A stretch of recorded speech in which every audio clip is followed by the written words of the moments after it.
যে মানুষকে আল্লাহ পাক পূর্ণ স্বাধীনতা দিয়াই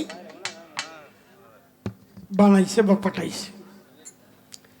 এই কথার মধ্যে আমার ছোট ভাই আবার কিছু কথা রাখলো, কথা তার অত্যন্ত সুন্দর।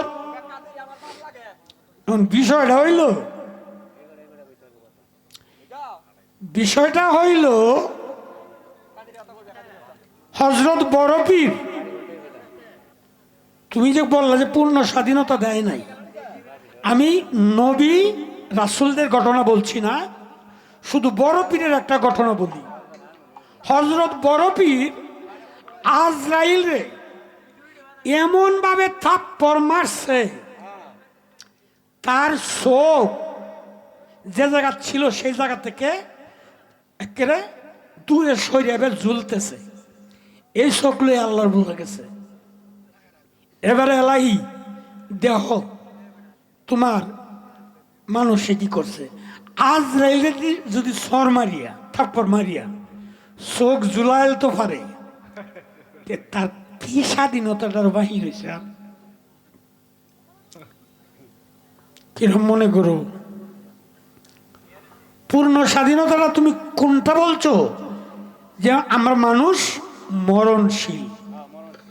এখানে কিছু কিছু মানুষ আছে, এরা আজরাইল আইসে পরে আজরাইল ফিরত দিচ্ছে, যা যাইতাম না আর ওরে যাই, যে বেলা তার ইচ্ছা এই বেলা গেছে, তাহলে পূর্ণ স্বাধীনতা দিচ্ছে না কই?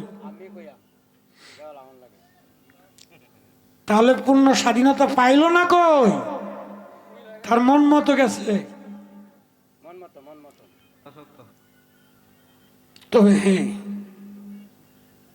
জন্ম মানেই মৃত্যুর স্বাদ গ্রহণ করতে হবে।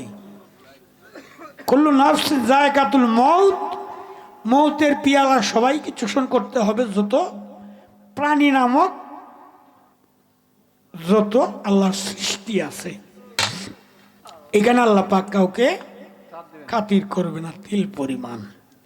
যাক, এইবার একটা সময় মতো বন্ধু হারা গাই।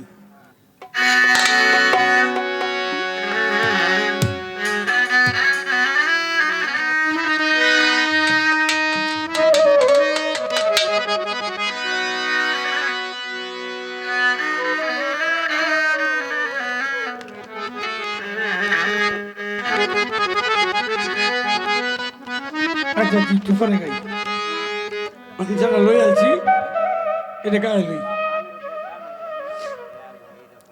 কেন দেখা হইলো তো হুদাই দেওয়া হয়েছে, দেওয়া হয়ে আরো জ্বালা বাড়ছে। আচ্ছা গায়াম গায়াম গায়াম